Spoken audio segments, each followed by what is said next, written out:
அண்மை செய்தி. இரண்டாம் கட்ட மக்களவை தேர்தல் நிறைவடைந்து 4 நாட்களுக்கு பிறகு தேர்தல் வாக்கு சதவீதத்தை வெளியிட்டது ஏன் என தேர்தல் ஆணையத்திற்கு எதிர்க்கட்சிகள் கேள்வி எழுப்பியிருக்கின்றன. வாக்கு சதவீதம் 5.75% அதிகரித்து வெளியிட்டுள்ளதன் பின்னணி என்ன என்றும் திரிணாமுல் காங்கிரஸ் உள்ளிட்ட எதிர்க்கட்சிகள் கேள்வி எழுப்பியுள்ளன. பல்வேறு கட்சிகளின் விமர்சனத்தை தொடர்ந்து முதல் 2 கட்ட தேர்தலில் பதிவான இறுதிக்கட்ட வாக்குப்பதிவு விவரங்களை தேர்தல் ஆணையம் வெளியிட்டிருந்தது.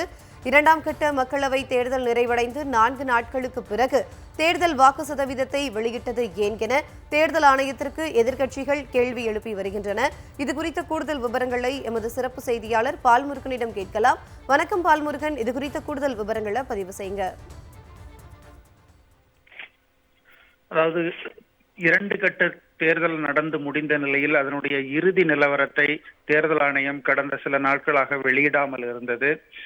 அதாவது கடந்த 19ஆம் தேதி முதல் கட்ட தேர்தல் முடிந்த நிலையில் 60% மேல் வாக்குகள் பதிவானதாக அன்று இரவு அறிவித்தது. அதே போன்று 26ஆம் தேதி தேர்தல் முடிந்த பிறகு அன்று இரவு 7 மணி அளவில் 60.96% வாக்குகள் பதிவானதாக அறிவிக்கப்பட்டது. ஆனால் இறுதி கட்ட துல்லியமான சதவீத எண்ணிக்கையை தேர்தல் ஆணையம் வெளியிடாமல் இருந்தது. இதற்கு பல்வேறு தரப்பிலும் தொடர்ந்து கேள்விகள் முன்வைக்கப்பட்டன. இதனைத் தொடர்ந்து நேற்று இரவு இந்த 2 கட்ட தேர்தல்களிலும் வெளியான சதவீதங்களை வாக்குப்பதிவு சதவீதத்தை தேர்தல் ஆணையம் அறிவித்துள்ளது.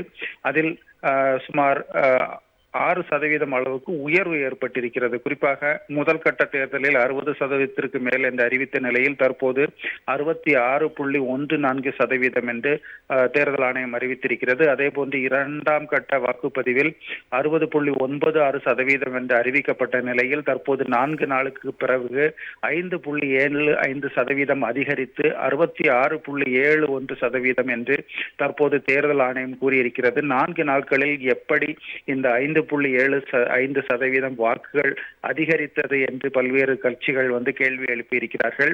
அது மட்டுமல்ல, முதல் 2 கட்ட தேர்தல்கள் முடிந்த நிலையில் அன்று அறிவித்த சதவீதத்திற்கும் தற்போது இறுதியாக அறிவிக்கப்பட்டிருக்கக்கூடியதற்கும் இத்தனை வித்தியாசம் எப்படி வந்தது என்ற கேள்வியிலும் பல்வேறு அரசியல் கட்சிகளும் பொதுமக்களும் எழுப்பி வருகிறார்கள். அது மட்டுமல்ல, இறுதிக்கட்ட நிலவரம் வெளியிட்ட போது கூட மொத்தம் வாக்கு செலுத்திய வாக்காளர்களுடைய எண்ணிக்கையை இதுவரை தேர்தல் ஆணையம் வெளியிடாதது குறித்தும் பல்வேறு தரப்பில் தற்போது கேள்விகள் எழுப்பப்பட்டு வருகிறது. ஜெனிஃபர், கூடுதல் விவரங்களை வழங்கியமைக்கு நன்றி பால்முருகன்.